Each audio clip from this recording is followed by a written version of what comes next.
नमस्कार भाइयों। एक भाई जी हमारे वीडियो पर कमेंट किए हैं और भाई जी अपने कमेंट में कह रहे हैं वीरहिनास बंद किए 3 महीने हुए हैं। मतलब ब्रह्मचर्य का पालन करते हुए 3 मंथ पूरे हो चुके हैं। आगे कह रहे हैं पहले बहुत एंजाइटी रहता था और अब थोड़े समय के लिए एंजाइटी रहता है, फिर जो है कि चला जाता है और मन एकदम से बहुत खुश हो जाता है और फिर एकदम से निराश हो जाता हूँ। मतलब कह रहे हैं भाई जी कि जब ये शुक्र क्षय करते थे, जब वीरहिनास करते थे, तब इनकी स्थिति ऐसी थी कि ये बहुत ज़्यादा इनको एंजाइटी की समस्या होती थी। मतलब बहुत ज़्यादा घबराहट होता था, बेचैनी होता था, बहुत ज़्यादा टेंशन होता था, जो है कि भय लगता था। इस तरह के मतलब अनेकों प्रकार के मनोविकार से संबंधित जो है कि समस्या उत्पन्न होते थे जब वीरहिनास करते थे तब।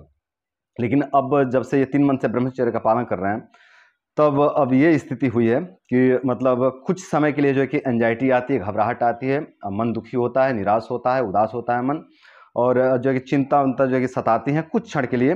लेकिन फिर जो है कि वो समस्या इनकी ख़त्म हो जाती है और ये जो है कि एकदम से जो है कि प्रसन्न हो जाते हैं, खुश हो जाते हैं और पूरी तरह से जो है कि बेहतर महसूस करने लगते हैं। लेकिन फिर आगे कह रहे हैं कि कभी कभी भोजन के बाद बहुत नींद थकावट रहता है और पेट में दर्द होने लगता है, कभी कभी चक्कर आने लगता है, दिमाग खाली खाली सा लगने लगता है और कभी कभी ऐसा लगता है जैसे मानो कुछ हुआ ही ना हो।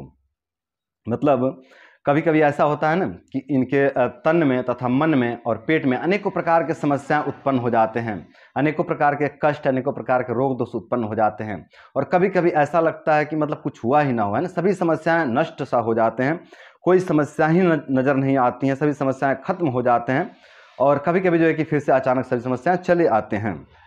तो इस तरह की जो है कि भाई जी समस्याओं का सामना कर रहे हैं कि कभी कभी ये पूरी तरह से ठीक हो जाते हैं, इनको लगता है कि अब मुझे कुछ समस्या ही नहीं है, कुछ बचा ही नहीं, कोई रोग दोष बचा ही नहीं, सभी रोग दोष खत्म हो चुके हैं और फिर जो है कि अचानक से जो है कि सभी रोग दोष दिखाई पड़ने लग जाते हैं।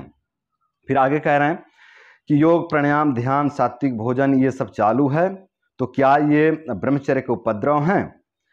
मैंने 10 साल वीरहिनास किया है, तो उसका प्रभाव है या उपद्रव है और ये कब तक रहेंगे? कृपया मार्गदर्शन करें।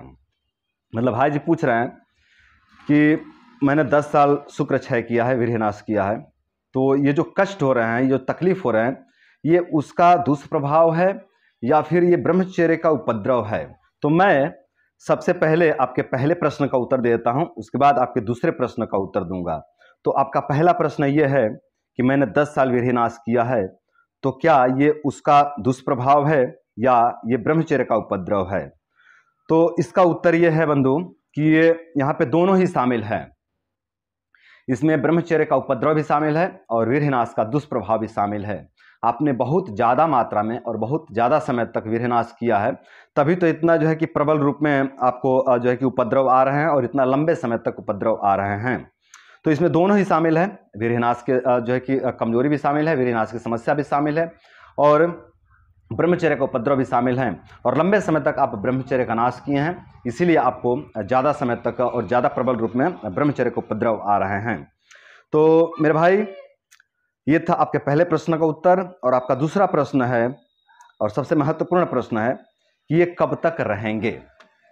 तो अगर हम इसकी बात करें ना कि ये समस्या, ये उपद्रव, ये कमजोरी, ये रोग दोष ये कब तक रहेंगे, तो इसका उत्तर है कि बंधु आपने 3 महीना तो निकाल दिया है ना, और आप 3 से 4 मंथ और जो है कि तपस्या करिए, 3 से 4 मंथ और जो है कि हठ पूर्वक आप ब्रह्मचर्य का पालन कीजिए। आपके जितने भी समस्याएं दिख रहे हैं, ये सभी समस्याएं धीरे धीरे पूरी तरह से नष्ट हो जाएंगे।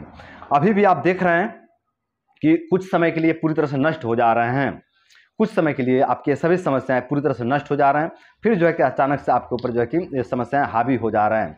तो जो है कि ये लक्षण है कि ये समस्याएं पूरी तरह से नष्ट हो सकते हैं, लेकिन अभी जो है कि थोड़ा ऊपर नीचे चल रहा है। तो ऐसी स्थिति में आप थोड़ा धैर्य बनाए रखिए, धैर्य बना करके आगे बढ़ते रहिए।